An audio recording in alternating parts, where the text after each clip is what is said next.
don't miss the biggest nights in MMA. We are now set for the main event. Ronaldo with the shot. Oh, it's gone. One of the greats. Champions of the world.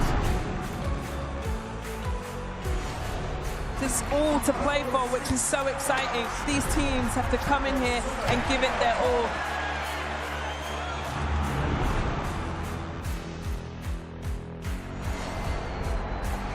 Have a real nice tempo. Goes baseline, watch out. Oh, my! Oh, baby! All the way down the runway for a big-time throwdown.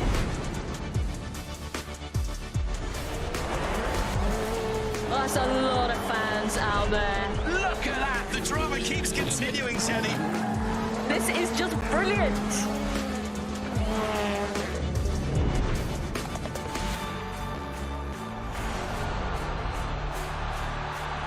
He strikes. Starts as you mean to go on. But this is the danger of the top two guys, and that nuclear weapon that is. Whoa, hello, goodbye. Score! In the back of the net. And shoots, score! Of Serie A action. We'll bring you so much of it here on DAZN. Magnificent. That is tremendous. Catching up on any NFL game is easier than ever before. Going deep for it all. Devontae Smith. He has got it. Touchdown. Your Eagles are world champions again. DAZN is the home of boxing. Really spurs you on, gets you going. Let's make history. Pure power. There's no way back from this, surely.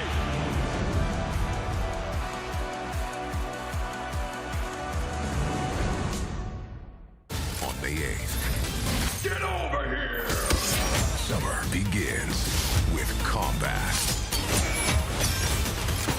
It's showtime. Get tickets now. Mortal Kombat 2, rated R, May 8th.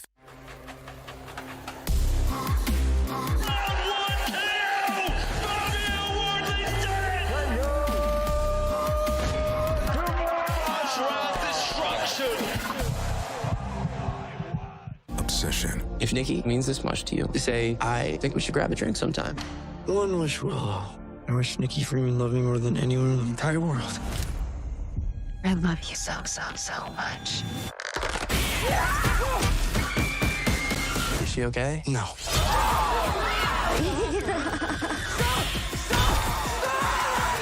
What kind of spells you put on her?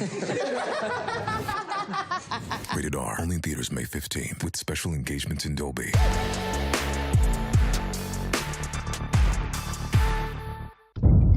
The following program is recommended for those 16 and over, as it contains sporting violence, possible bad language, and flashing imagery. This is the moment the world has been waiting for. The judges are ready, the fighters are ready, the boxing world is ready. The fight starts now! Let's go. How do you like it? So aggressive, so focused. It all comes down to this.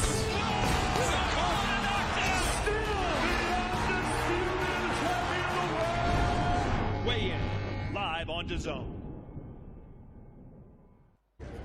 We are at the MGM Grand in fabulous Las Vegas getting ready for another fight night card, but it's not any other fight night card. It's Cinco de Mayo. It's a party, ladies and gentlemen, and what a fight card we have. The weigh-ins are next. The Mexican monster, David Benavidez versus Zurdo Ramirez. It starts now on DAZN.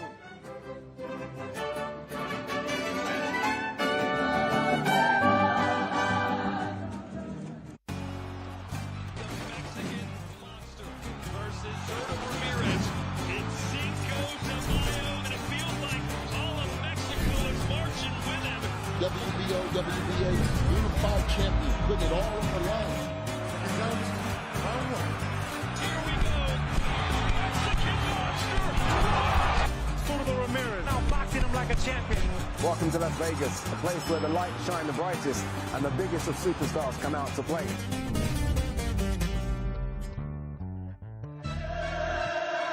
Las Vegas, Nevada, the entertainment capital of the world, is center stage as undefeated two-division world champion David El Monstro Benavidez will battle unified WBA and WBO cruiserweight champion of the world Gilberto Zurdo Ramirez in a Mexico versus Mexico Cinco de Mayo showdown.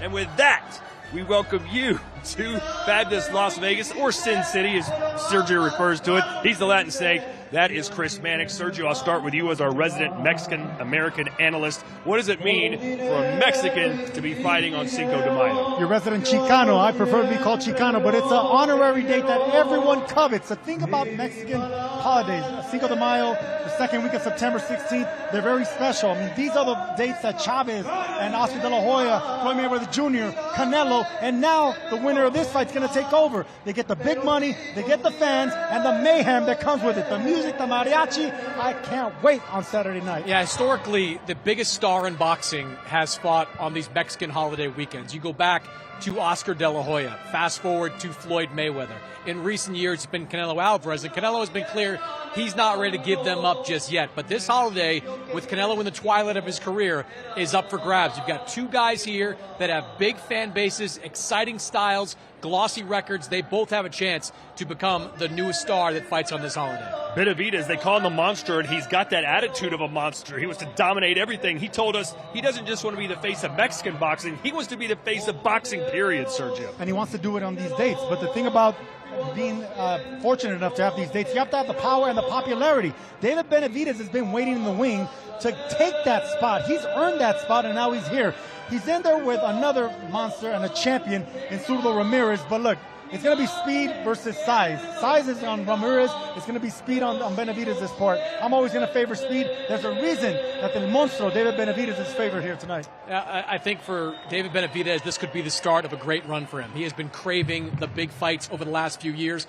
This is a big one, and a win would take him to bigger places. All right, let's show you the entire fight card, and boy, is it a doozy. It's going to be loaded, ladies and gentlemen. The co-main event, the fight after that, the third fight. We need to come up with a special name for that Oscar Duarte Angel Fierro fight. That'll be a 12-rounder. But right at the tip top, Benavidez versus Zurdo Ramirez. Benavidez right now listed about a 4-1 favorite. Jaime Munguia and Armando Resendez. Is that one going to go the full distance? It'll be a banger. Then Isaac Lucero and Ishmael Flores, who fights out of Spain, in an 8-rounder. And to start the fight card in the super bantamweight division, it'll be Jorge Chavez and Tito Sanchez. But of course, all eyes on the main event, Mexico versus Mexico.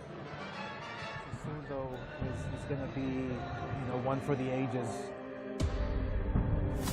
The first cruiserweight championship fight with two Mexican fighters on Cinco de Mayo, so we're going to be making history.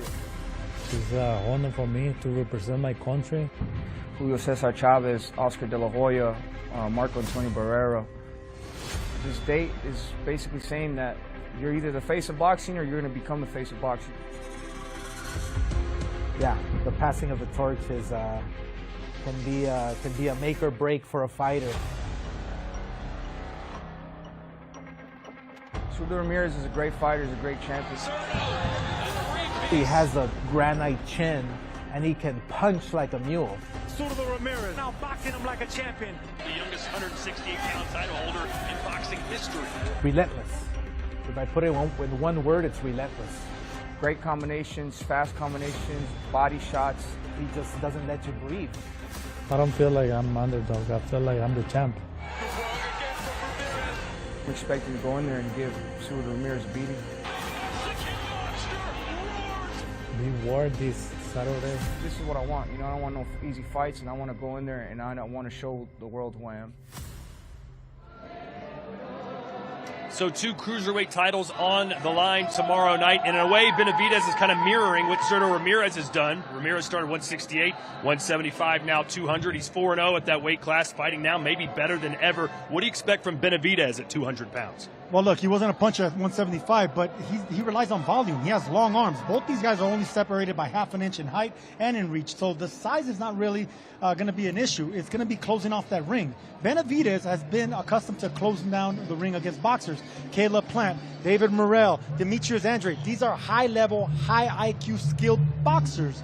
Ramirez turned from puncher to boxer the higher he went in division. So Benavidez, his long arms, his pressure, his volume, and just his meanness, Todd. That's what it is that's going to separate both these guys. Their temperament. The Monstro and Mexican Monster, that guy's just something special. I don't think you can be that dismissive of a 25-pound weight gain coming into this fight. Zurdo Ramirez has been at this weight class for a couple of years now. He's had 4 fights in this division. When he made the jump up into cruiserweight, he didn't fight one of the best guys out there. He fought Joe Smith at a catchweight, a 190-ish type of catchweight. Benavidez is going straight to the top. He is going up 25 pounds. He's fighting arguably the best guy in this weight class. And while I can buy an argument that says Benavidez is going to have speed advantage, he's going to have some power advantage, the meanness advantage, he is coming to Zurdo Ramirez's weight class, and he is going to take on the best in the division, arguably, in his very first fight. I'm curious to see how that weight carries. Does he have the same speed? Does he have the same power, the same defense? All the things he's talking about, are they the same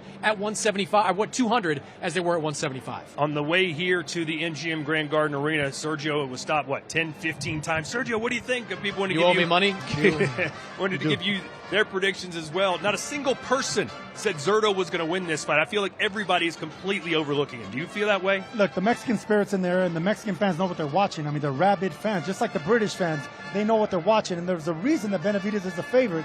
Look, I think Benavidez is the favorite here as well, because we understand volume, we understand pressure, we understand meanness. And the thing about Zurdo, he's one of these guys, these champions that could smile and still be a killer, but he doesn't have that bully mentality.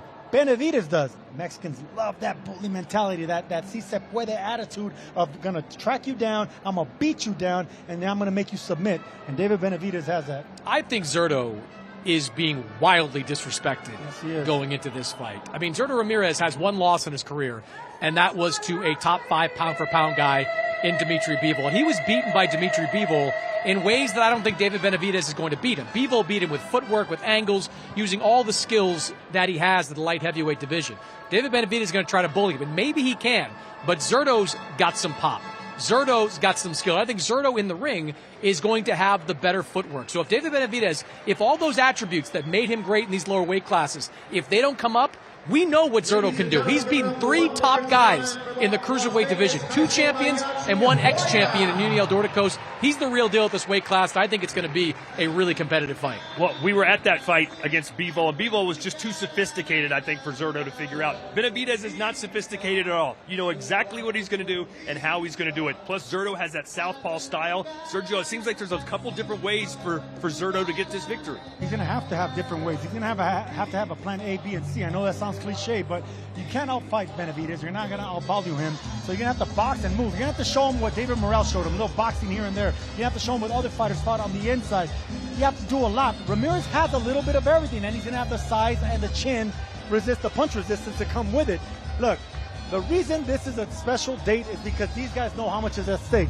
Ramirez is going to have to sell out. Benavidez already sold out. The fans are going to win here. I think we're misrepresenting in a way what Zurdo is. He's not a low-volume guy. He throws a lot of punches too, and he's got some pop behind his punches. He's got a great knockout ratio. He's been putting good beatings on guys like Willem Smith, Gulamarian, Dorticos. I think Zurdo Ramirez has to use that size to his advantage. I think he's got to make this a fight in a phone booth. I think he's got to be the one on the front foot. He's got to be the one pressuring David Benavidez. He's got to be the one introducing Benavidez to this new weight class and the level of physicality that's in it. Zurdo knows what it takes to fight and win against the best at 200 pounds. I want to see him show he can do that in this fight with Benavidez. And that's another thing that I want to throw out there. These guys are familiar with each other. They sparred with each other. So that size, that speed, that power, that timing, they've already experienced it. Now, if they were catching him by surprise and Zurdo was in there in the middle of the ring and surprised them with that size, with that volume, with that power, then Benavidez probably wouldn't have won the early rounds or the middle rounds, and it would have been a different fight. Because he's familiar with it, the fight's going to break out faster. You bring that up, Sergio. That is a good point, because according to David, did you say he made a good point? Made a good point. Okay. Excellent point. Wow. Well done, Sergio. Wow. David Benavidez and Zurdo Ramirez have sparred over 300 rounds together, according to Benavidez. They've had multiple training camps that go all the way back to when Benavidez was 16 years old. Benavidez was Zurdo's primary sparring partner for when Zurdo beat Arthur Abraham back in 2016 when he beat Arthur Abraham. So Benavidez, I think one of the reasons he's having this kind of confidence is that he's been in there with Zurdo. He's taken those punches. He knows how Zurdo likes to fight. Maybe he'd be less confident facing a Jaya Pataya, who he's completely unfamiliar with, but he believes that familiarity is going to be a big bonus for him. And it seems like a lot of people think for Benavidez to win, he's going to slowly just grind Zurdo down and maybe stop him late. But we had a chance to speak to world-class trainer Joel Diaz, who knows both these fighters very well, and he kind of flipped the script on us, Sergio. He said if Zurdo doesn't get stopped over the first 5 or 6 rounds, he thinks the naturally bigger, stronger Zurdo can wear down Benavidez and maybe stop him late. No, you agree with that? That's the reason I like picking the brains of great trainers. So I stopped and asked Joel Diaz that question. But ultimately, I asked him, who does he pick? He picks Benavidez. So look, he can sell the fight just like we can. He can tell you what Zurdo can do to make it an issue, make it a difficult fight for David Benavidez. But in the end, when you ask him who wins and how, it's always the same. Benavidez finds a way to get the decision. I don't think he's wrong, though, in that assessment. I think it's foolish to assume that in the second half of the fight, it's going to be David Benavidez pouring it on. We have seen Zurdo take a lot of shots from a lot of big punchers, maybe not with anybody with this type of speed, and Benavidez certainly has the skill level that Zurdo has not seen since Dimitri Bivol. But I think in the second half of the fight, this strong guy, if he can keep this fight close, if he can keep this fight at a close distance, I think he's got a great chance to pull off an upset. All right, we're just a couple of minutes away from the start of today's ceremonial weigh-ins. We'll send it right down there as soon as we're ready, but right now let's talk briefly about the co-main event. Jaime Munguia is back taking on Armando Resendez. Sergio, this one is the one the fans are probably going to be standing up for because the bell's going to ring and all hell's going to break loose. Do you agree with that? I agree with that, and I think that's the one where Resendez might be the favorite. I mean, I don't know who to pick there. Look, Munguia has the championship experience. Resendez coming off the best win of his career against a former champion in Caleb Plant. Munguia's been knocked out. He came back. Yes, he got redemption, but he still got knocked out.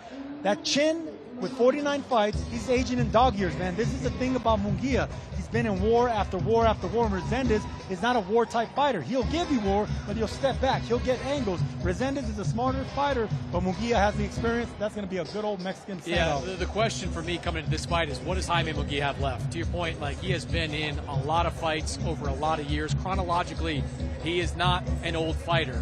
But what did the toll of all those fights take? The war with Sergey Derevchenko, going 12 rounds with Canelo Alvarez. We saw some of the results of that punishment in that first fight against Bruno Saras. He was winning that fight, looked like he was going to knock Saras out. Then he gets clipped by a guy that's not really a puncher. So it's fair to wonder what Jaime Munguia has left. Now, he's taking a long layoff. He's working with Team Canelo for this fight. And I think on paper, Jaime Munguia is the better fighter. But if Munguia is a diminished version of the fighter we used to be, that opens the door wide open for Resendez to have a big performance. Yeah, after that knockout from Bruno Saras, we didn't know what to expect from Jaime Munguia. Obviously, he won the rematch. Some questions surrounding the negative test? Positive test. He was ultimately cleared by the respective bodies, so no punishment was taken there. And look, it wasn't overturned, so we'll go with the official results on all this. We'll go with the official results. But Sergio, if Munguia is the guy that we fell in love with right before he fought Canelo Alvarez, this is the type of fighter he should be able to blast out, correct? He should be able to blast out, but when you have that much wear and tear on your body, so many war after war after war, it takes a toll on you. I don't think we're going to see that Jaime Munguia. We're not going to see that that version of himself where he has a lot of confidence in his chin. He has a lot of confidence in coming forward. No head movement, no jab. It just goes mano a mano. That has. You don't seem to like Munguia's chances. No, I do. But the only way he wins is a physical fight. How many physical fights does he have left? That's the thing. That's the thing why I favor Resendez. I think, though, the Resendez side of it is that even though he has momentum coming in this fight, coming off the win against Caleb Plant. That was so long ago. Well, that wasn't that long ago. I mean, that's at least the lasting memory in his mind. He was also stopped by Elijah Garcia at a lower weight. He lost to Marco Hernandez over the last few years. So he has got some blemishes on his resume as well. Obviously, he's got to be feeling good after that win over Plant. But I think Munguia is the type of fighter that can just overwhelm you. Jaime Munguia is not a one-punch knockout artist. He is coming just like David Benavidez, to bury you in punches. I think this is an opportunity for Munguia, who I look at it, I think is the naturally bigger fighter. I think Munguia could put on a great show if he's at his best. Munguia, we've seen being pushed back by smaller fighters, and we've seen him hurt by guys that aren't even champions, like Spike O'Sullivan. He got rocked by O'Sullivan. He got pushed back by Inoue.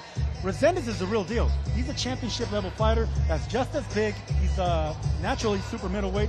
So that's the reason I think Resendiz is ready for this moment. He has the Mexican style. He has the chin that hasn't been cracked. Munguia is the underdog in this one. Chin has been cracked. He was stopped before. He lost to Elijah Garcia by knockout. He has been hit. He's gotten hit. This is what I'm saying.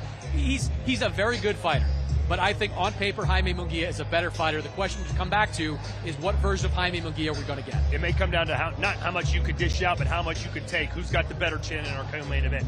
Also, Oscar Duarte is back. We were supposed to see him in the ring against Richardson Hitchens, who fell ill and then signed with Zuffa. Who knows what went on there? Maybe Chris has some inside information on that. However, he gets what appears on paper to be a lighter touch with Angel Ferrero, who's lost 3 of his last 4, including being disqualified in his last fight for kicking his opponent. What kind of fight do you think that's going to be? I think that out of all the cards on this amazing card, that's probably the one where we know what the outcome is already. I think Duarte is ready for the champions. Angel Fierro is a gatekeeper. He's coming out back-to-back losses, and on this level, he's just not ready. It can be fireworks, but there's only going to be one fireman. That's Oscar Duarte. I don't expect this fight to go the distance, not even in the second half of the fight. Yeah, I'm with you. Leave the judges at home, take a break, get some coffee, go get a drink, have some dinner. You're not going to be needed in this particular fight. These two guys are both big punchers in this 140-pound division. You're right about Fierro. He's coming off some losses there. He has not looked good as of late, but he comes to fight every single time, and so does Oscar Duarte. This is two guys that are just going to be taking steps forward all night long. And I think for Duarte, it's a doubly important fight. Now, the IBF, they ordered Teofimo Lopez to fight Lindolfo Delgado for the vacant 140-pound title vacated by Richardson Hitchens. Teofimo has elected not to pursue that path, and the IBF has not ordered a new opponent for Delgado. I was told that the IBF is waiting for the outcome of this fight. If Duarte comes out the other side of it as the winner, he is going to be ordered to fight Lindolfo Delgado for the world title. So a lot at stake for someone like Oscar Duarte. And Oscar Duarte says he is ready. He truly believes in his abilities, believes he's the best fighter in the world in his weight class. He gets to give us a little glimpse of that here tonight. All right, guys, as we're still awaiting our ceremonial weigh-ins to begin, give me the fighter on the card who's most likely to pull off an upset tomorrow night at the T-Mobile Arena. Resendiz, for me, I don't even know if that's an upset. Munguia is a 2-1 favorite in that fight. Okay, so yes. Resendiz the underdog. I think that's my underdog pick. I mean, I would say Zurdo. Like the odds to me are crazy against Zurdo Ramirez. Maybe he's going to lose. Maybe Benavidez does to him what he's done to so many other opponents and overwhelms him. But I'm sorry, 25 pounds is a lot, man. That's the biggest jump that you can make. Please, that's the biggest jump you can make. I'm worried about that. All right, apparently we're starting right now. Let's go down to the stage here in Miguel Flores. In Las Vegas, Nevada, as Premier Boxing Champions presents our ceremonial weigh-in. Tomorrow night, undefeated 2-division world champion David El Monstro Benavidez and WBA and WBO cruiserweight world champion Gilberto Zurdo Ramirez headline this very special Cinco de Mayo weekend in an all-Mexican showdown from T-Mobile Arena. It is a PBC pay-per-view event on Prime Video and DAZN.com. This event is promoted by Golden Boy Promotions and Samson Boxing in association with TGB Promotions. Sponsored by Thomas J. Henry Law, Built to Fight. VMC Tequila Cocktails, El Origen Ante Todo. Linear Protein Bar. Knock out your hunger with 20 grams organic protein that tastes like a decadent treat. And choose your fighter. Only one can win. Mortal Kombat 2 only in theaters May 8th. Now, before we get to our pay-per-view, we have a 3-fight First on Prime lineup, streaming live and free on Prime Video beginning 5:30 p.m. Eastern Time, 2:30 p.m. Pacific. Let's meet those fighters. First up, this bout will be 8 rounds in the light heavyweight division, a battle of Olympians. First up to the stage with 8 victories, 6 by knockout, Representing Chota, Ecuador, he is an Ecuadorian Olympian making his U.S. debut. Please help me welcome Marlon Black Boy Delgado.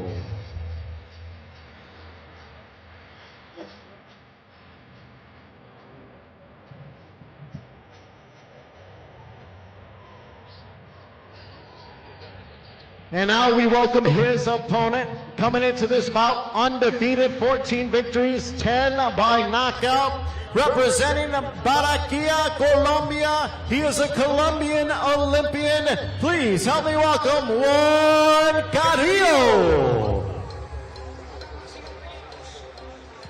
Undefeated Juan Carrillo, 14-0, 10 knockouts. Big puncher from Colombian. This is how you want to see. All right, now it's time for our fighters to step onto the scale. First up, once again, out of Ecuador, Marlon Black Boy Delgado.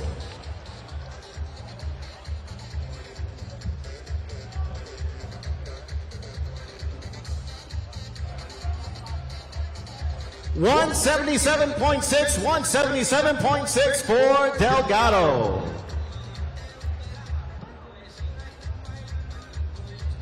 And now we welcome his opponent out of Colombia. Please help me welcome Juan Carrillo.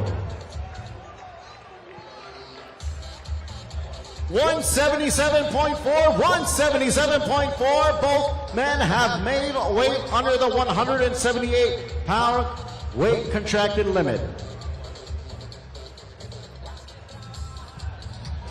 So right out of the gate, it'll be two light heavyweights squaring off. Yeah, this has the potential to be a fun fight to open the show. Both these guys with undefeated records. 8 rounds in the light heavyweight division. Once again, a battle of Olympians. Marlon Black Boy Delgado against Juan Carrillo. Both these guys with big punching power and both with something to prove. A win on a card like this would be a nice springboard to another fight. And Sergio, these Mexican crowds on Cinco de Mayo show up early and make a lot of noise. So it should be a nice little crowd for these two to fight in front of. Absolutely. I mean, we love the mariachi. We love the music. It's a passionate crowd. Can't wait. All right, now, ladies and gentlemen, we're ready for our next bout. This one will be 4 rounds in the super lightweight division. First up, coming to the stage, he is undefeated, 2 victories, both wins by knockout. Representing Phoenix, Arizona, here is James Pierce.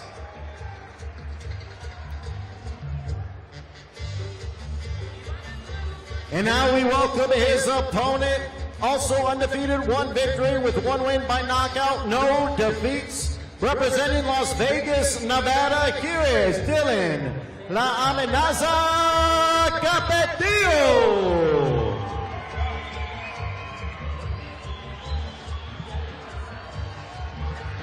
Dylan Capetillo fighting for the 2nd time in less than a month. The Golden Boy prospect, very excited to get an opportunity. All right, first up onto the scale once again. Out of Phoenix, Arizona, here is James Pierce. James Pierce, a late addition. They were looking around for opponents for Dylan Capetillo. 134.8, 134.8 for Pierce. Added to this card this week.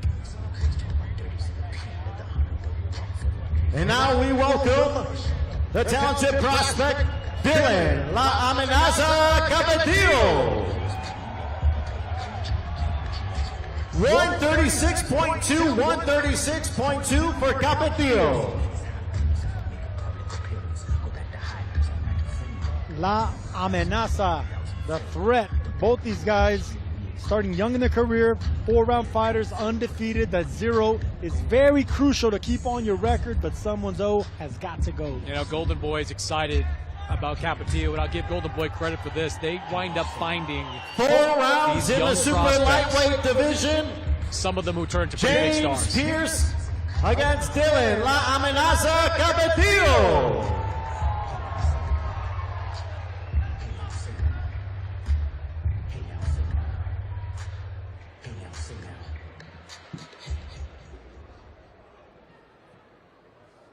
And now, ladies and gentlemen, we are set for our featured bout. for first on Prime, 10 rounds in the super middleweight division. Coming to the stage with a record 16 victories, 14 by knockout, opposite of 3 defeats and 1 draw. He is representing Long Beach, California. Here is Raul Solomon.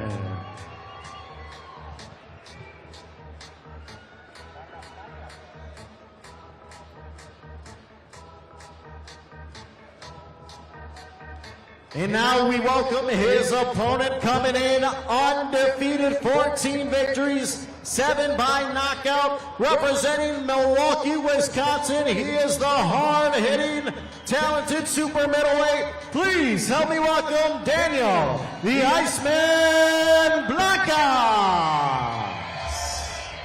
The Iceman, Sergio.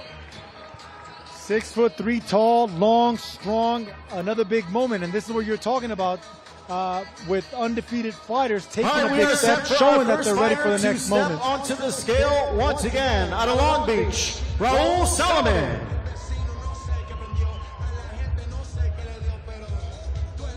$167.4, 167.4 for Solomon.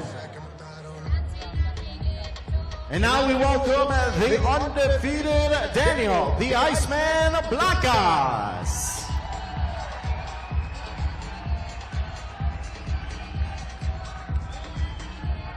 $166.8, 166.8 for Blancas. Another big opportunity for Daniel Blancas. We saw him about a year ago fighting on the Resendez Plant undercard. Got a first-round knockout over Kwame Ritter on that card. Good-looking prospect, good power, nice set of skills, and a great opportunity here for him to show out on a card like this. Well, you can't sleep on Raul Solomon, nicknamed Money, who has an 87% KO rate, 14 KOs in his 16 wins. Once again, ladies and gentlemen, this is our future bout for first on Prime. 10 rounds in the super middleweight division. Raul Solomon taking on Daniel, the Iceman Blancas.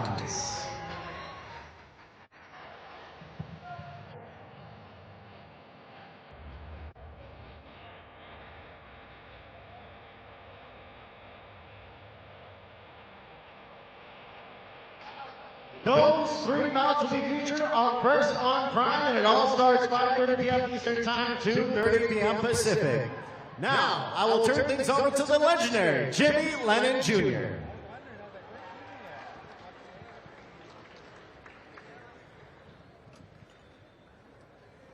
Ladies and gentlemen, a very good afternoon to you y a todos mis amigos latinos. Celebrando el 5 de mayo, bienvenidos aficionados al box, al pesaje ceremonial. Well, fans, Premier Boxing Champions presents the PBC pay-per-view ceremonial weigh-in for a big night of action taking place tomorrow night at the T-Mobile Arena, and brought to you by Golden Boy Promotions and Samson Boxing in association with TGB Promotions. Well, fans, before we continue and bring up our fighters on the pay-per-view portion of our night, we have a very special guest. I'd like to bring him to the stage at this time. He is the CEO of Golden Boy Promotions. Ladies and gentlemen, the U.S. Olympic gold medalist, the 11-time world champion in 6 weight categories. Please welcome the one and only Hall of Fame legend of boxing, the Golden Boy, Oscar De La Hoya.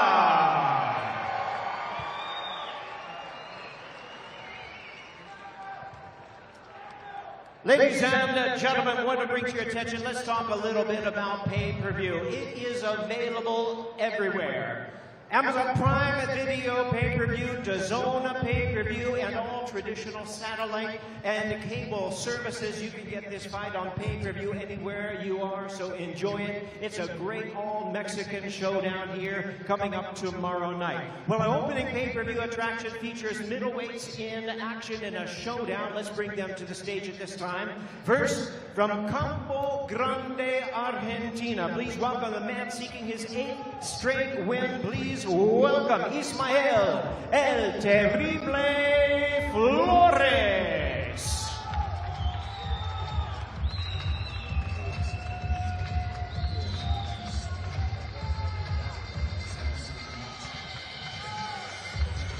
And now we invite his opponent to the stage at this time from La Paz, Baja California Sur, Mexico. Here is the undefeated super welterweight and middleweight contender, Puro Mexico, Isaac Lucero.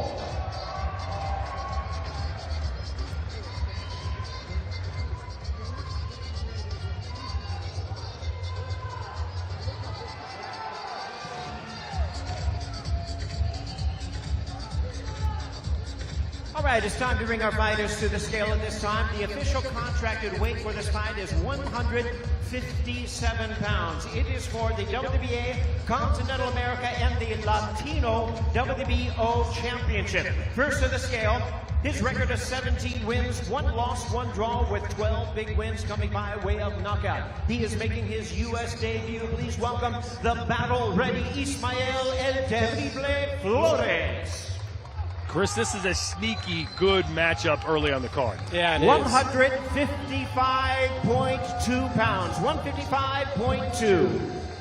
And now we invite his opponent to the scale, a record of 18-0 with 14 knockouts. Ladies and gentlemen, the trained by the renowned Bob Santos, the undefeated rising star, Puro Mexico, Isaac Lucero. Isaac Lucero coming in with a 2-fight knockout streak. 155.6 pounds, 155.6. Stopped Roberto Valenzuela his last time out. Flores, he's won 7 fights in a row since his first pro loss. The last 5 have come by knockout. Both these guys bringing a lot of power into the ring and a chance as part of this pay-per-view opener to really set the tone for the rest of this evening.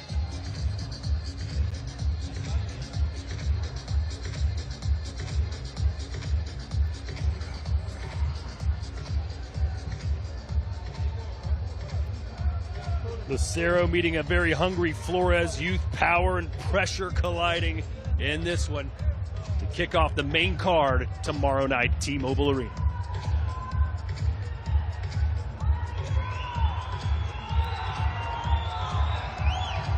This is a battle you don't want to miss. It opens up our pay-per-view. Isaac Lucero, Ismael Cruz for the WBA Continental and WBO Latino Middleweight Championship. What you think about my last fight? And now, ladies and gentlemen, let's hear from both of the fighters. My honor to introduce and hand over the duties to my colleague, Miguel Flores.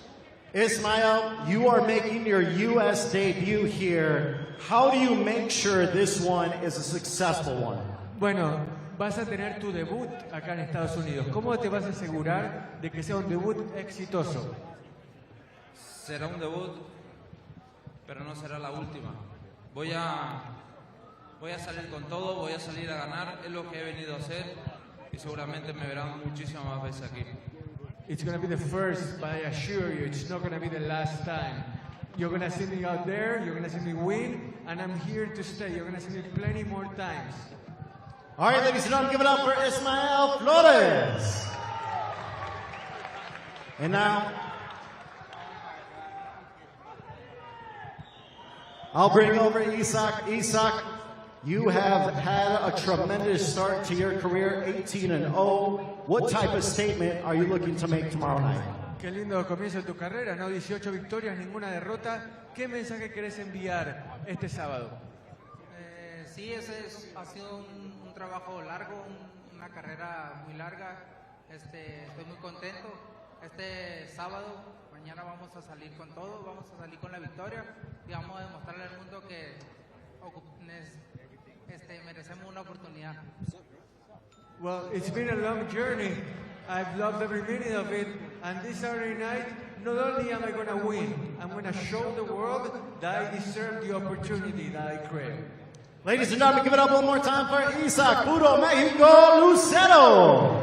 Back to Jimmy. What a great opening fight we have in store for you tomorrow. I want to remind you that our pay-per-view begins at 8 p.m. Eastern Time. That's 5 p.m. here in the Pacific. Don't miss it. A great night of boxing coming your way. We're ready to move on and bring out our second pay-per-view attraction, bring our fighters on to the stage at this time. First of all, from Cathedral City, California, the undefeated super bantamweight spark plug. Please welcome Jose Tito Sanchez. Super bantamweight division, 122 pounds. Sergio, these guys are fast, and they're going to take off right when the opening bell rings.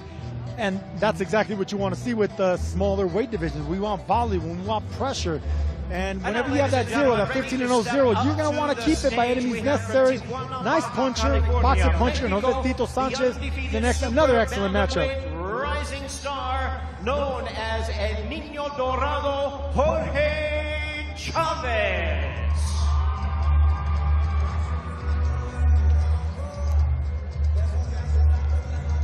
Jorge Chavez, 16 pro fights, 15 wins, 1 draw, 7 by way of knockout. Sergio, how would you describe his fighting style?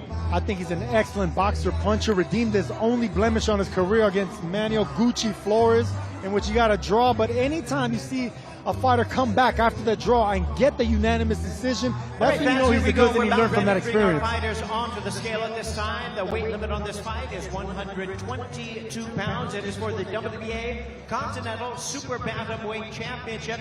Both of these fighters undefeated with nearly identical records. We're going to put them onto the scale, and then we're going to see them square off as they prepare to meet each other tomorrow night in our second pay-per-view attraction. First to the scale, undefeated at 15-0 with 9 knockouts. The undefeated Super Bantamweight rising star, here is Jose Tito Sanchez.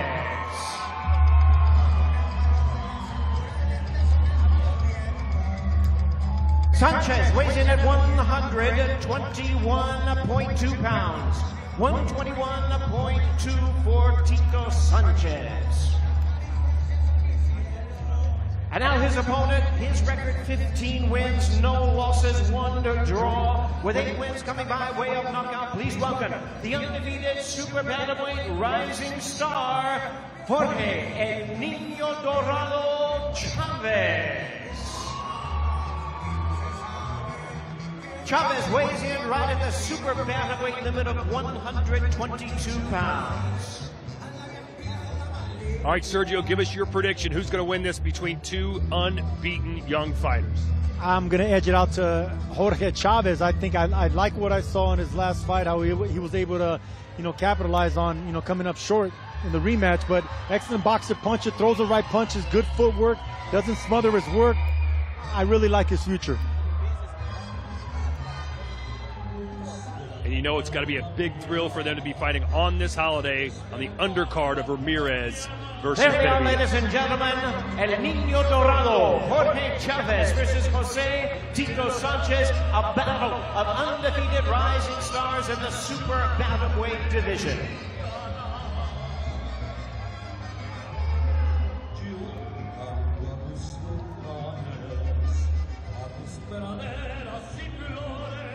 Once again, Miguel Flores now to hear from both of our fighters. Jose, we spoke all week. You have big goals for yourself here at 122 pounds. What's going to be the key for you to stay undefeated tomorrow night? Just winning over this fight, give the fans what they want, and I'm ready for it. You guys will see what Tito Sanchez is tomorrow night.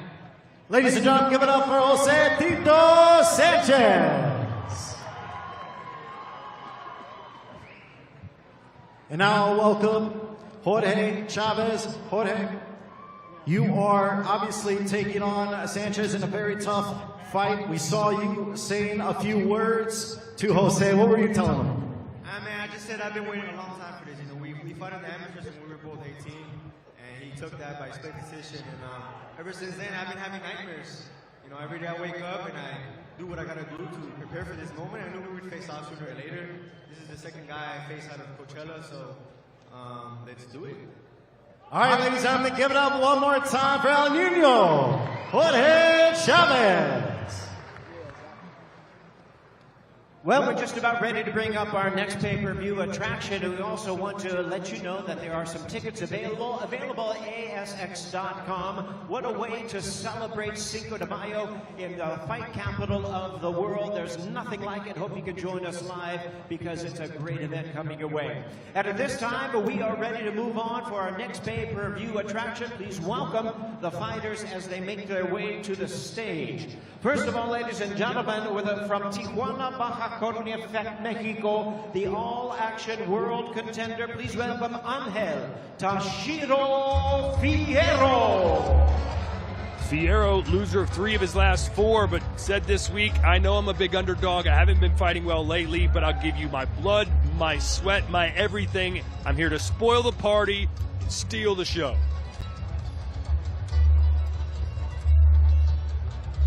And now, ladies and gentlemen, his opponent from Parral, Chihuahua, Mexico, a top contender in the lightweight division, super lightweight division. Please welcome La Migraña, Oscar Duarte.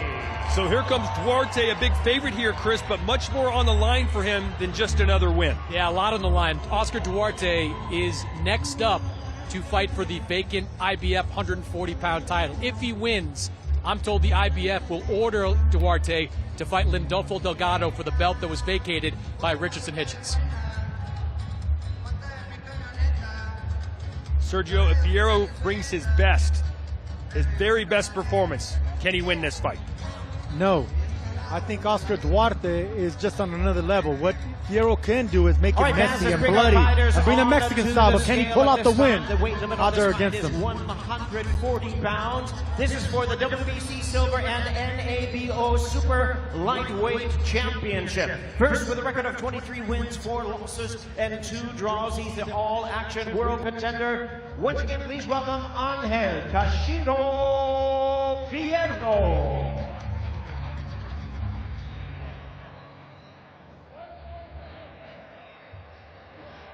Fierro weighs in 143.4, 143.4. That is over the limit for this 140-pound championship fight.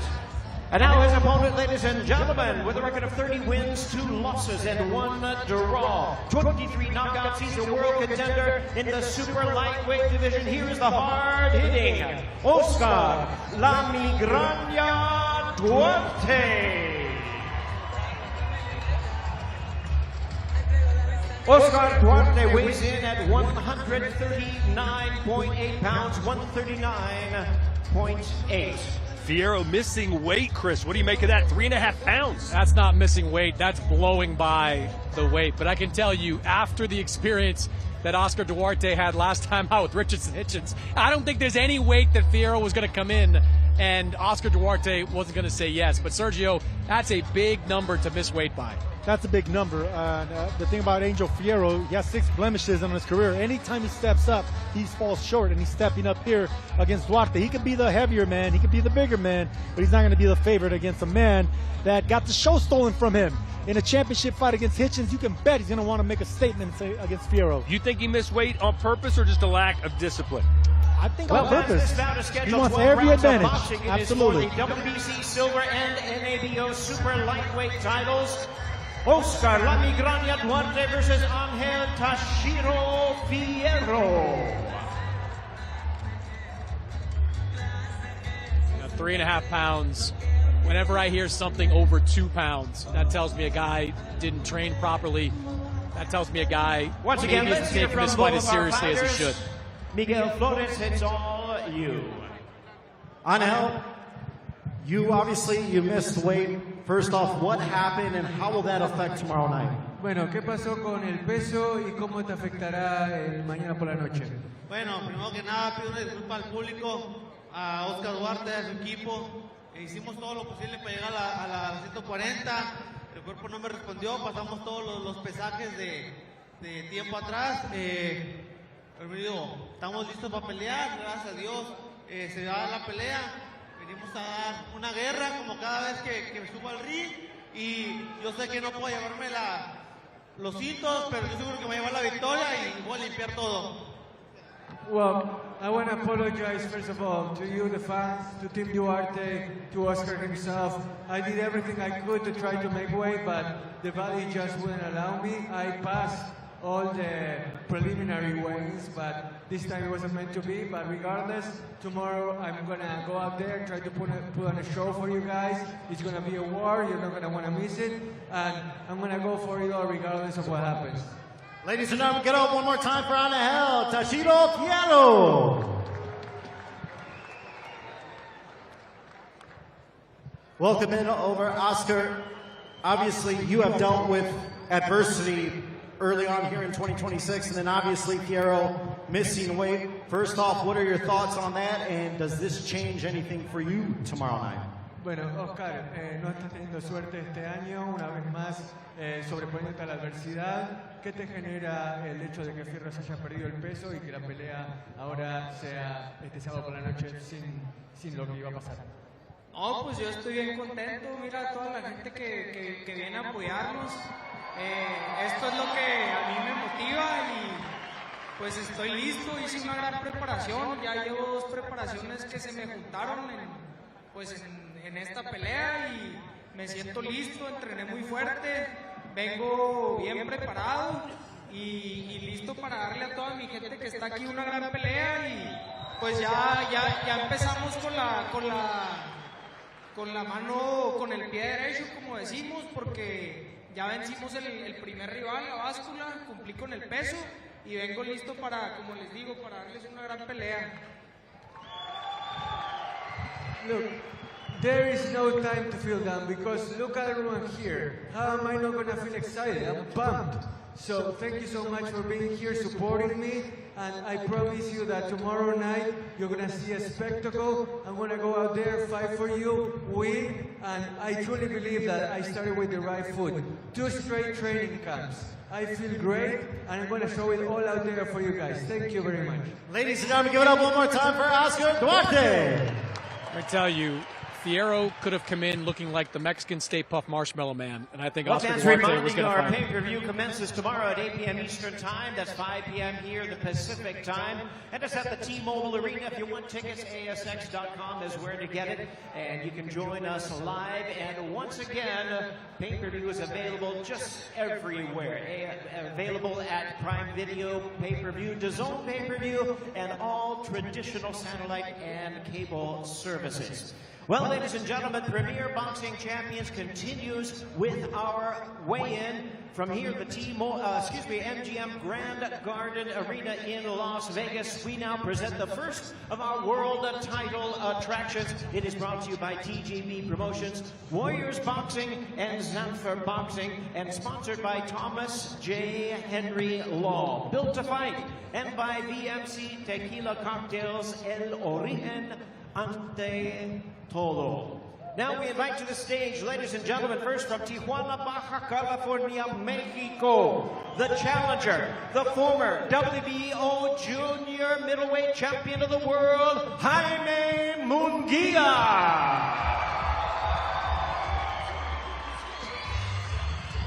He is back, Sergio. What do you expect from Jaime Munguia tomorrow night? I expect the absolute best, but I mean, I want to know how much that fight with Bruno Serrat took out of him. Yes, he came back and redeemed himself, but that stays with you. Can he still have confidence in taking the big punch and coming forward with that Mexican style? That's what I want to know if he still brings to the table. He's brought his family and friends with him here this afternoon and tomorrow. The newly crowned WBA super middleweight champion of the world, Armando El Toro Reséndiz. Chris, we last saw him in May of 2025, that upset win over Caleb Plant. He surprised us that night. Can he do it again tomorrow? Yeah, hasn't been active since then. He's been in discussions for a couple of different fights. Jamal Charlo was out there. Edgar Berlanga was discussed as well, but has been off since that win All right, over fans, Caleb here we Plant. go. That was a Ready to big bring win our for him. fighters to the scale. Weight limit is a very strict 168 pounds. This is for the WBA Super Middleweight Championship of the World. First, with a record of 45 wins, 2 losses, he has 35 wins coming by way of knockout. He's the popular all-action former champion of the world, introducing Jaime Munguia.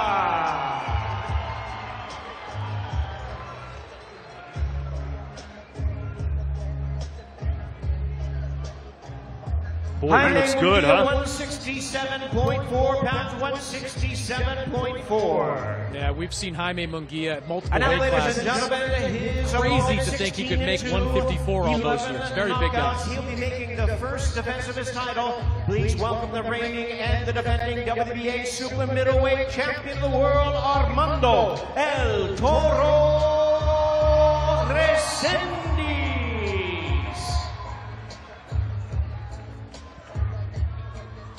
167 for Resendiz, 167.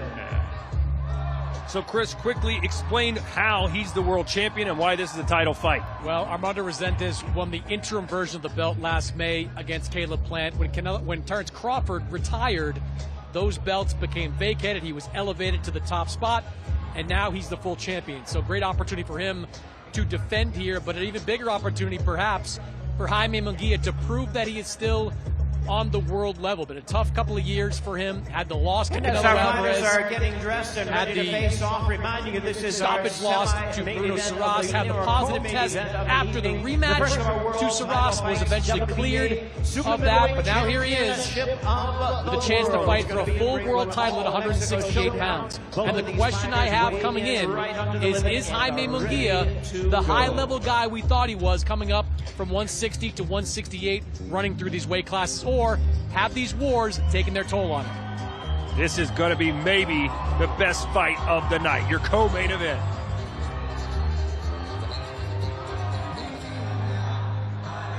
Munguia, the slight favorite.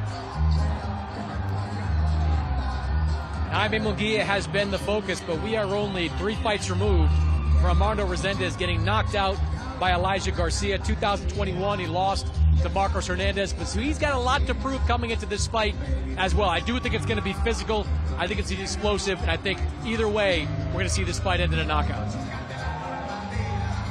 Sergio, they both look in tip-top condition. There they are, ladies and gentlemen. Excellent shape. I think both these guys are championship-level fighters. I think momentum is on the side of Resendiz, and for Resendiz to have another former champion on his resume, that's what motivates this man on this date. Wants to continue holding down these popular Mexican dates, and this will be a war that I think Resendiz is a favorite in. Miguel Flores, it's all yours. Jaime, we saw your excitement here. What does it mean to you to become a 2-division world champion in front of your Mexican fans? No, la verdad que es una gran ilusión para mí y lo vamos a lograr. La verdad estamos listos y emocionados por esta gran pelea. I'm really excited for this opportunity. It's going to be a dream, and we're going to go out there and provide you guys a great fight. What's your prediction tomorrow night, Jaime? Una victoria por nocaut de Jaime Munguia. Jaime Munguia is going to win by knockout. Ladies and gentlemen, you heard it. Jaime Munguia.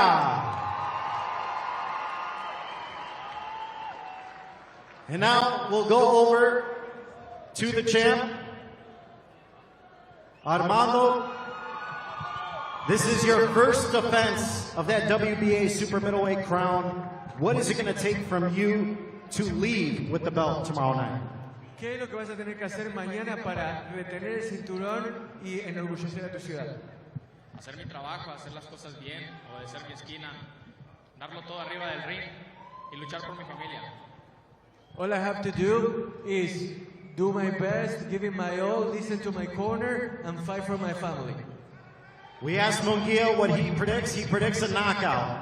What's your prediction tomorrow night? Munguia vaticinó un knockout. ¿Vos qué decís? ¿Predicción para mañana es? Mi predicción es que voy a dar todo lo mejor de mí. Voy a salir a dar una guerra. La gente quiere ver una guerra. Yo estoy listo para eso y para más. Well, my prediction is that I'm going to give it my all. And I'm going to give you guys a war. You want a war, right? That's what I'm going to give you. All right, ladies and gentlemen, give it up for the champ, Armando El Toro Resendi.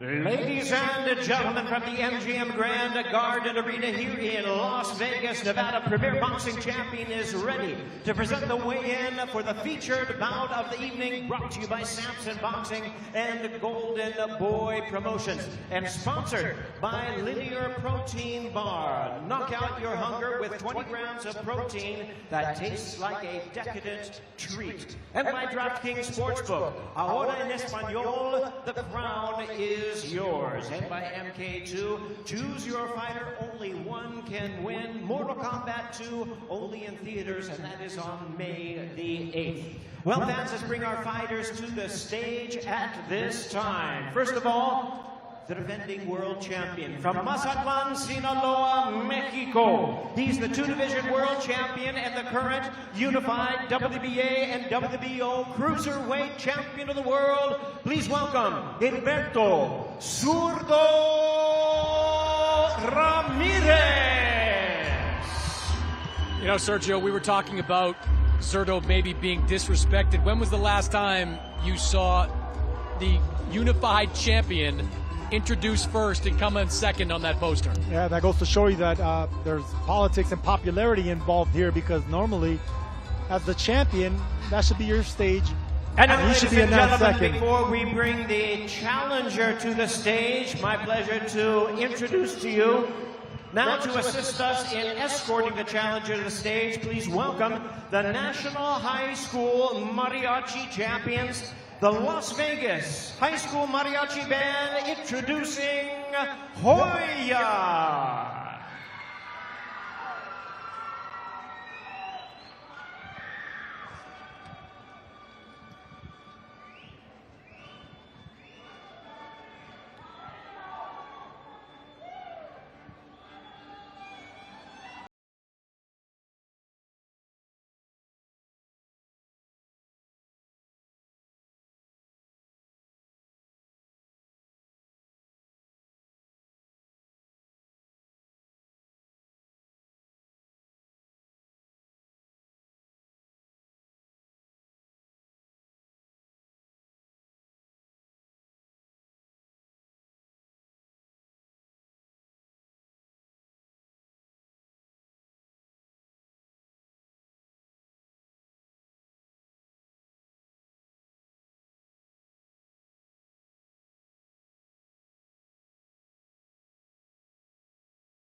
Give me a margarita. There they are, ladies and gentlemen, Hoya.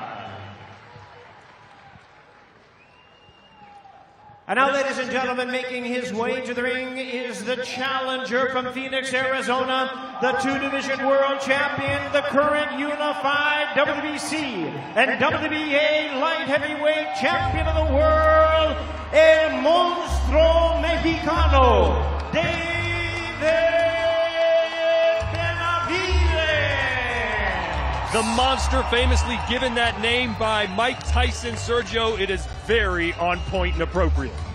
Absolutely. Look, he always comes to fight. He always wants to push the pressure. He wants to go for the knockout, and that's what monsters are. I mean, we got Inoue in Japan fighting. We got the Mexican monster in Benavidez here controlling this date. That's exactly why he has that reputation, and everyone here wants to see what that reputation's made of. He's dressed to fight right now, Chris. He's wearing his full regalia. All he needs is the hand wraps. Meanwhile, Zurdo's sitting over there in his underwear.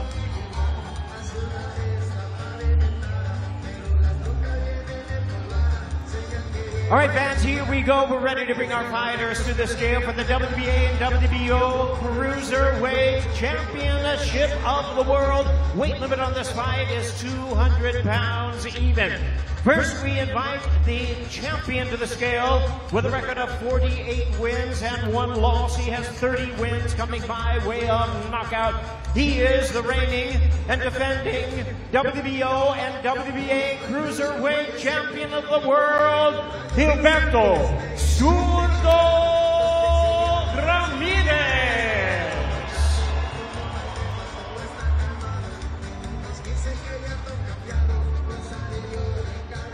Zurdo Ramirez weighs right in at the limit of 200 pounds. You know, Zurdo Ramirez wasn't coming in a pound under that 200. And he was now, a ladies and gentlemen, with a record of 31 years. wins and no losses, 25 knockouts, the undefeated challenger, the current light heavyweight champion of the world, El Monstruo Mexicano, David Benavidez.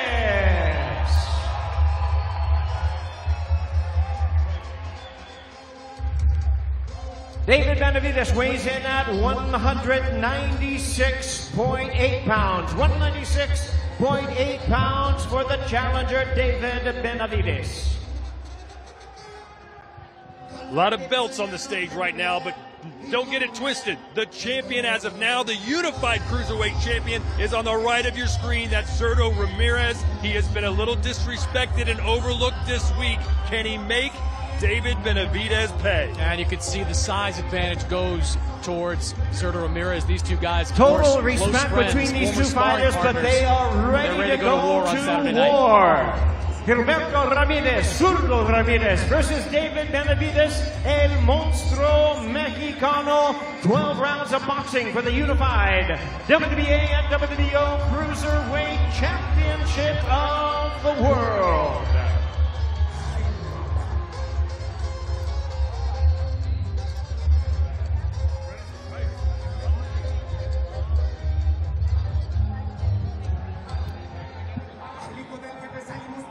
Once again, let's hear from both of our fighters. This upcoming main event of the evening is a big one. What's on their mind, Miguel Flores? Let us know.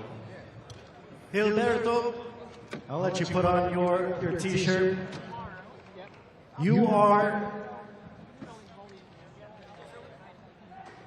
the WBA, WBO Cruiserweight Champion, the first ever Mexican Cruiserweight Champion. You said that Benavidez is a great fighter, but you do everything better. What is going to be the key difference for you tomorrow? I'm ready. I'm ready for whatever he brings. We'll think we're going to put a great show, and I'm ready. That's it. What is your final message after that face-off to David Benavidez before you step into the ring tomorrow? Good luck. Good luck, and nos vemos mañana. A ganar. Viva México, cabrones. A huevo. Vamos a hacer historia. Ladies and gentlemen, give it up one more time for the champion, the WBA, WBO Cruiserweight World Champion, Gilberto Zurdo Ramirez. David, we now go to you. You are obviously have accomplished so much already in your career. You have been afraid of nobody. You're taking a big step to become a Cruiserweight World Champion. What did you take away from that final face-off with Zurdo? Primero le quiero mandar saludos a toda la raza que vino a apoyar. Muchas gracias por todo su apoyo. Mañana nos vamos a la guerra y vamos a ganar. But now I feel really good, man. I seen a warrior in front of me. You know, I seen Zurdo Ramirez. He's ready to go to war. I'm ready to go to war. Get your popcorn ready because this shit's about to be a movie. This is an important fight, not only to become a champion, but this is your first time headlining on this historic Cinco de Mayo weekend. What are fans going to see in the main event? This is going to be my best performance to date. I'm very excited for this, and I'm going to give them everything in there. I'm going in there, and I'm gonna win a great victory. Well, first of all, you know what I mean, I want to tell you guys, let's do something cool. On the count of 3, I want you guys to say, Monstro! 1, 2, 3, Monstro! Hey, so when I go to work, you guys already know what time it is. That's what I want to hear you guys cheering. Thank you guys so much for the love and support. Tomorrow, man, it's going to go down. Once again, ladies and gentlemen, give it up one more time for El Monstro Mexicano, David Benavidez. Well, ladies and gentlemen, on behalf of the promotional team, we thank you very much for your attendance. What a great weigh-in we had, and what a great night we're going to have tomorrow night. Once again, we begin our pay-per-view 8 p.m. Eastern Time, 5 p.m. here in the Pacific. Tickets available ASX.com, available pay-per-view, Prime Video pay-per-view, DAZN pay-per-view, and all traditional cable and satellite service. Good afternoon, everyone. We'll see you tomorrow night. All right, so that does it for the ceremonial weigh-in. My name is Todd Grisham, Sergio Mora, and Chris Mannix. 2 big guys on the scale, but obviously Zurdo much more comfortable at that weight. When he fought Dorticos, I thought he looked a little soft, but there he looked shredded, Sergio. Ramirez looking tip-top. Yeah, we expected Ramirez to be the bigger fighter, but to look like the bigger in-shape fighter, I didn't see no softness, neither from Benavidez. I think Benavidez at 196, normally he's a little you know, soft around the bottom too. I think he looks excellent, but the bigger man, especially after the rehydrate, is going to be Zurdo. I think he's probably going to go 210, north of 210, so he's going to have a good 15-pound weight advantage against David Benavidez. North of 210, I would say he's probably in the 220s. I mean, he's going to just pack on that weight after a weigh-in like that. He's always done that at multiple weight classes. You make the point about the weight with David Benavidez. We have seen guys, even great fighters, when they move up in weight, their first couple of fights, they're not the same as the last fights they have at a weight class. Terrence Crawford is a great example. Terrence Crawford against Jeff Horn is not the Terrence Crawford that I remember fighting Errol Spence. He was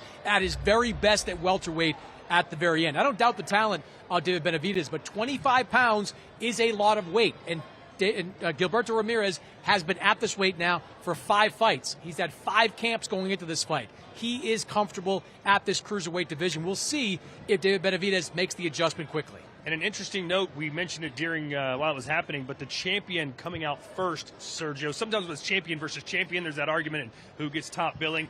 But Zurdo, and I'm sure we know him well enough, he was probably like, fine, if he wants it, he can take it. He's got that kind of attitude, but in the ring, he's a different beast altogether. A champion should never give up a championship's position. I mean, they're announced second for a reason. I mean, that's a big deal when they announce not only in the weigh-in, but at an actual fight. They fight for that. They want that position. They want to be announced second, but for him to give up that belt to David Benavidez, it has nothing to do with Zurdo. It has to do with the promotion. It has to do with who sold more tickets, who's here to actually pack out the crowd and people want to see. I think Benavidez is a favorite, not only in the odds, but also with the people. I think he's certainly a favorite with the people. I don't know if he deserves to be this heavy a favorite in the ring. I just think Zurdo Ramirez is being wildly underestimated going into this fight. He's only lost to one man in his professional boxing career, and that was a pound-for-pound guy in Dimitri Bivol, who beat him with footwork, with skill, and with angles. If David Benavidez beats Zurdo Ramirez, it's going to be because he overwhelms him with punches. But as you're seeing here, Zurdo Ramirez is not some kind of low-volume guy. He is a high-output guy who is comfortable going deep into these types of fights, cruiserweight types of fights. Who is going to have the advantage in the second half of the fight if they're going toe-to-toe? Who is going to be the better fighter in the championship rounds? I don't know the answer to that question, and something tells me that this fight on Saturday is going to come down to who is better in the championship rounds. Well, they know each other very well. They know exactly what they're getting into. They've literally sparred hundreds of rounds together. Sergio, do you believe both of them in the back of their mind have said, I know this guy better than anyone, and I know I can beat him? Yeah, especially the guy that actually didn't do good in those sparring sessions. If they know each other so well, there's confidence that you can take from that because you felt the power, you felt the speed, you felt the size. I think since Benavidez relishes that he did better than Zurdo, I think Zurdo, it's advantage for him coming into this fight, knowing what he needs to work on, knowing what he fell short on, and he's the underdog. He's basically the one that needs to prove himself, so advantage Zurdo.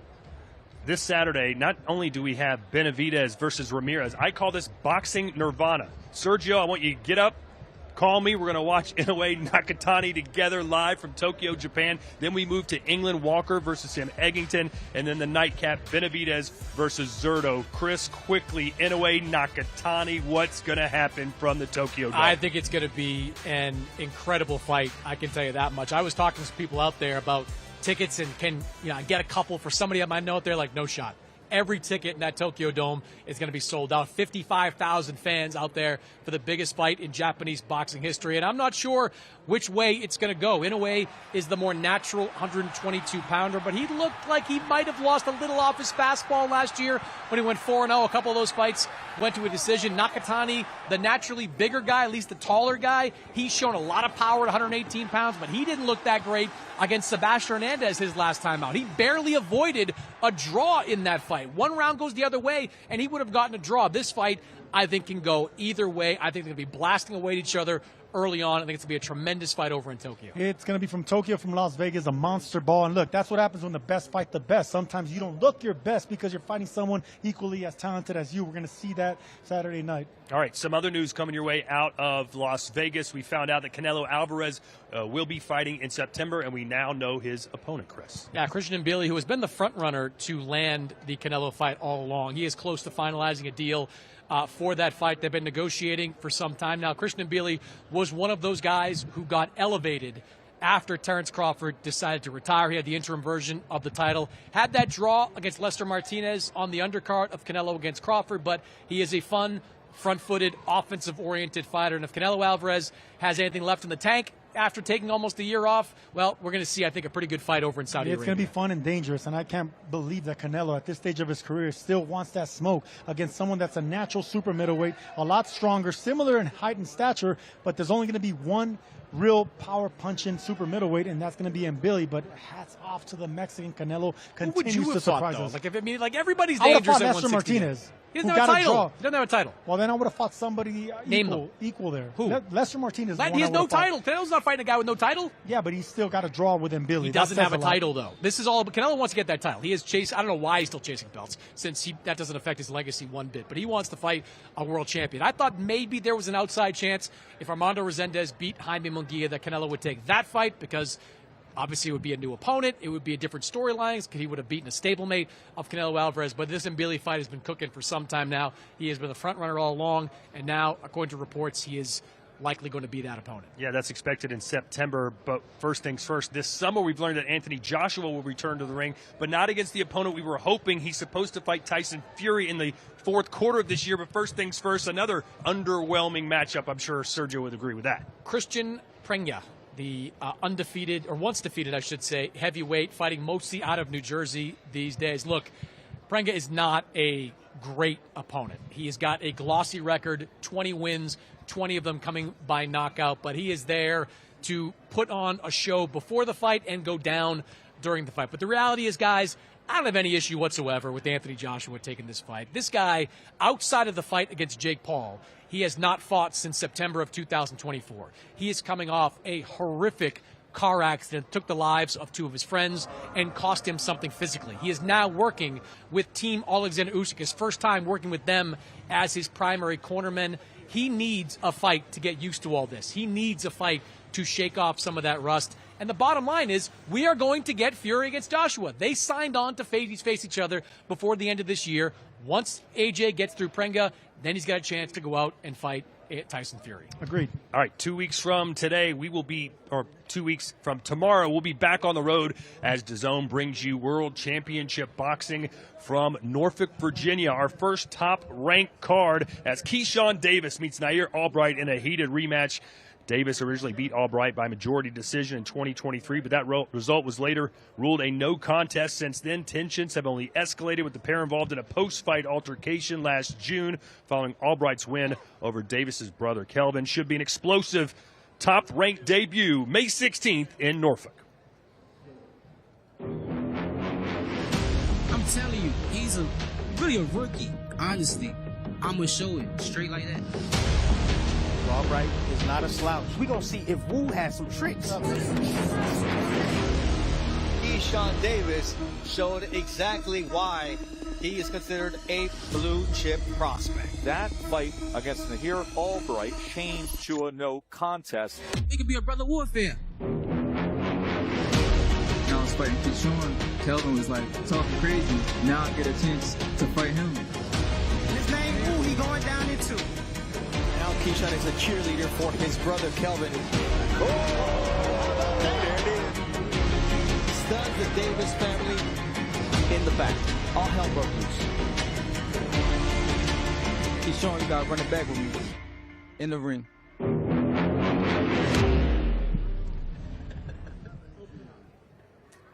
And look who's with us, the businessman himself, Keyshawn Davis. You're laughing at watching that promo. What made you laugh there? He got what he wanted. Yeah. I'm not sure if that's what he really wanted, though. What's this fight week going to be like, and are you going to be able to stay composed considering all that animosity you and he have? I'm the businessman. Like, literally, that's my nickname, you know, so I'm treating this like any other fight, you know. We'll get knocked out just like everybody else that I fought. Why will this fight be different than your first encounter? Because it is. It just is. Every time you fight me, you expect the unexpected. At least you should. You know, and I didn't get to fight him. I didn't get to stop him the first time that I fought him. So now I get a second chance to fight basically the same fighter I fought 2 years ago. He's going down. Keyshawn, did you feel like that first fight was close? On the judges' scorecards, they had it closer than I think most people sitting ringside, most people watching at home had it. Did you feel like you were a more clear winner than the judges reflected there? Oh, yeah, for sure. But at the end of the day, I got the win. And then not only that, it doesn't matter because it was a no contest, right? So this one was really going to matter. I'm going to stop him this time. Keyshawn, you asked me what I thought about your last performance. I thought you were awesome in that performance. You got a late-round stoppage against a guy who doesn't get stopped. What do you think about your performance against Jermaine Ortiz? I give myself like a C+. I feel like I was rushing a lot of shots. I didn't really get settled into the fight until like round 8 or 9, you know, being that I was off for like a year. So this fight right here, I'm going to just be way more comfortable. I'm back into my rhythm now. And I'm a lot stronger now. I'm going to gain a lot of weight, a lot of muscle, I would say. So this fight is going to be amazing, man. You know, we've been talking about Benavidez coming up in weight to the cruiserweight division to fight Zurdo Ramirez. But for you, not having to shave off that extra 5 pounds, once you got in the ring and once you started facing Ortiz, could you feel the difference in how you fought? Oh, yeah, for sure. Like, I felt the difference, like, the entire fight week. But also, like, in weigh-ins, the weigh-ins day, like, literally, like, I'm early in the morning, no coffee. I'm holly jolly. Like, I got most energy in the building. Like, I feel great. Like, you know what I'm saying? So, 140, I feel like I'm definitely going to take it up a notch because my body is filled into this weight, and I just feel good. And this division is wide open right now. Like, there's no unquestioned king of the division. You're in line, of course, to fight for one of the belts. When you win, assuming you win, it goes clean. The challengers are going to want to fight you, or the champions are going to want to fight you because you bring money to the table, you bring exposure to the table. Is this the weight class you want to try to clean out over the next couple of years? We'll see. You know what I'm saying? Right now, I'm only focused on May 16th, you know, Scope Arena, Norfolk, Virginia. I got to knock Nair Albright out, you know what I'm saying? And the world is mine after that, you know what I'm saying? I feel like I am the biggest star at 140 right now. I do feel like I know that I bring money to the table. You know, as I just keep stopping these guys, you know, I'm going to be definitely a force to be reckoned with. And you bring atmosphere to the table as well. Like, I remember when you booked that fight against Lemos, and Top Rank was stunned at how fast those tickets were selling, how well you sold in your hometown. You never really know. You never know. You could put a guy in an arena like that. He might sell 5,000 tickets. You have to give the other 5,000 away. You sold all those tickets that night. What kind of atmosphere are you expecting in your return? The same type of atmosphere. Like, people excited to come out and watch me fight. You know what I'm saying? Honestly, I wanted to fight a better opponent. I was calling out Oscar Duarte to really come on this fight, and so I could fight him. I honestly wanted really a better opponent, you know, but Top Rank insisted that I take this fight because they felt like it was going to be a great story. You know what I'm saying? And, I think they're wrong. I think it's a good story. I think it's a good story going into the fight. Well, I think it's a good story, but I like great fighters. You know what I'm saying? Save the Duarte fight for September. I can see you coming on one of these Mexican independence shows against you and Oscar Duarte. That would be awesome. Hey, whenever, man. Whenever we can make it happen. I just like putting on great shows because a great fighter ain't going to do nothing but get me even more locked into a fight, make me train, make me go even more harder. You know what I'm saying? So a great fight always bring it to my table. I'm sure a lot of people will be watching have never been to Norfolk. Sergio has never been there. I have. He said, Todd, what's there to do in Norfolk? You got the shirt on. It's your chance to tell us right now, what should we do? Where should we go to enjoy the best Norfolk has to offer? And man, first of all, we got a lot of beaches surrounding Norfolk. So if you want to just kick back, relax, and get away from all this right here, go chill out on the beach somewhere. You know what I'm saying? We got great food, especially seafood out there. So go ahead, try our seafood out there. You know what I'm saying? And just the vibes, the energy in Norfolk. It's something in the water out there. You know what I'm saying? So just when you come in Norfolk, and the people is just going to welcome you. They happy that boxing is back in the town. So when they know that y'all the guys that's going to be speaking on my behalf, they're going to make sure that y'all treated well. You know what I'm saying? So make sure y'all tell them, hey, look, we speaking good about Keyshawn Fight Night. All right, can't wait to see you 2 weeks from tomorrow. Thanks for the time, and good luck to you. All right, thank you. All right, we'll see you in Norfolk, Virginia. Other big fights coming your way on DAZN. Obviously, tomorrow night, Benavidez versus Zurdo. Then next Saturday, man, the hits just keep on coming, don't they? Wardley versus Dubois. That is a must-see heavyweight showdown. Don't blink. And then we head to Egypt. Usyk versus Rico Verhoeven for the WBC Heavyweight Championship of the world. And then Saturday, June 27th, Xander Zayas versus Boots Ennis, the fight no one thought would actually happen. Well, it's happening, and you can see it live as part of your DAZN Ultimate package. The first rule of DAZN Ultimate. The first rule. You do not pay-per-view. You do not. You do not pay-per-view. Do not pay-per-view. The Ultimate Fight Night is here. Second rule, DAZN Ultimate is. Second rule, You don't pay-per-view. Because Ultimate gives you a minimum of 12 pay-per-view fights a year. At no extra cost. You do not pay per view. Join us ringside and welcome to DAZN Ultimate.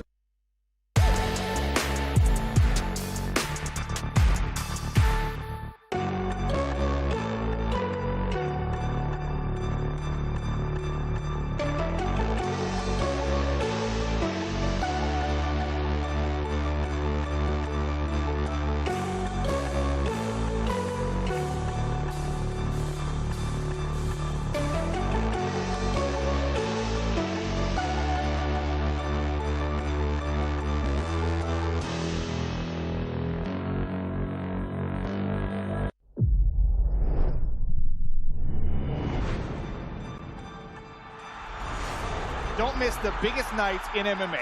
We are now set for the main event.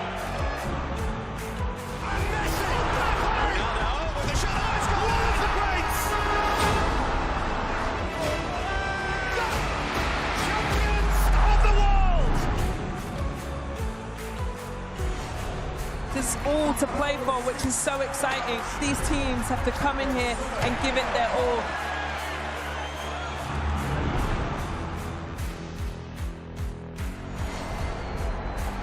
Have a real nice tempo. Goes baseline, watch out. Oh, my! Oh, baby! All the way down the runway for a big-time throwdown.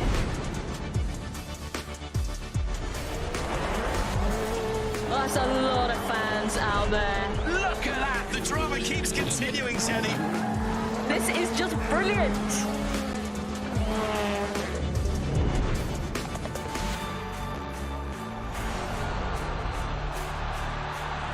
He strikes.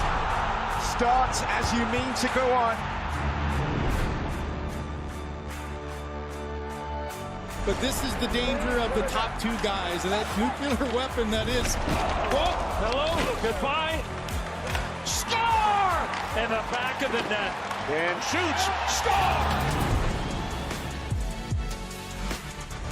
Of Serie A action. We'll bring you so much of it here on DAZN. Magnificent. That is tremendous. Catching up on any NFL game is easier than ever before. Going deep for it all. Devontae Smith. He has got it. Touchdown. Your Eagles are world champions again. DAZN is the home of boxing. Really spurs you on, gets you going. Let's make history. Pure power. Oh, there's no way back from this, surely.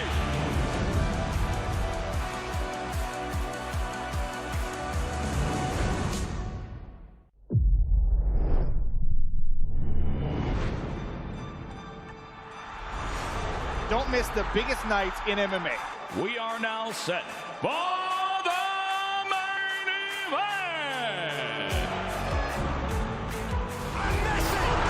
Ronaldo with the shot. Oh, it's gone. One of the greats. Champions of the world. There's all to play for, which is so exciting. These teams have to come in here and give it their all.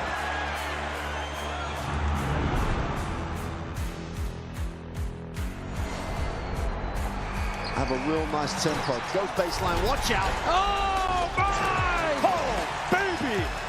All the way down the runway for a big-time throwdown.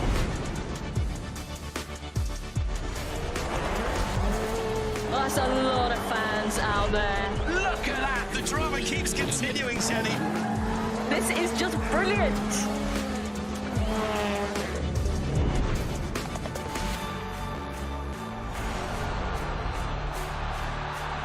He strikes. Starts as you mean to go on. But this is the danger of the top two guys and that nuclear weapon that is. Whoa, hello, goodbye. Score! In the back of the net. And shoots. Score! Of Serie A action. We'll bring you so much of it here on DAZN. Magnificent. That is tremendous.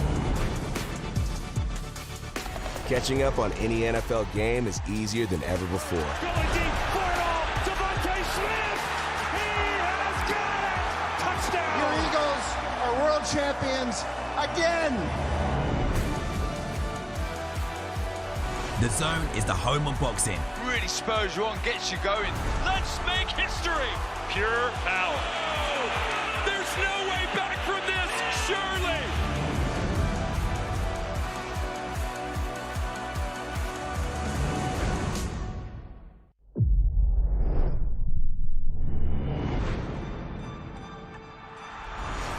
Don't miss the biggest nights in MMA. We are now set for the main event.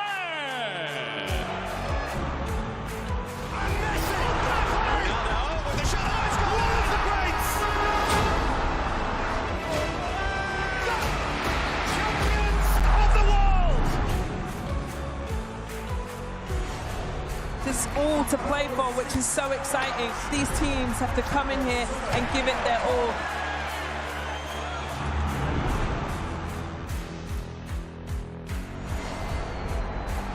Have a real nice tempo. Goes baseline. Watch out. Oh, my! Oh, baby! All the way down the runway for a big-time throwdown.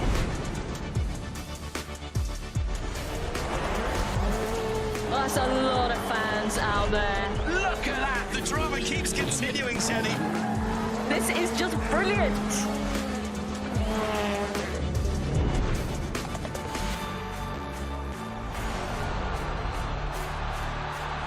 He strikes. Starts as you mean to go on. But this is the danger of the top two guys and that nuclear weapon that is. Whoa, hello, goodbye. Score! In the back of the net. And shoots. Score! Of Serie A action. We'll bring you so much of it here on DAZN. Magnificent. That is tremendous. Catching up on any NFL game is easier than ever before. Going deep for it all. Devontae Smith. He has got it. Touchdown. Your Eagles are world champions again. DAZN is the home of boxing. Really spurs you on, gets you going. Let's make history. Pure power. Oh, there's no way back from this, surely.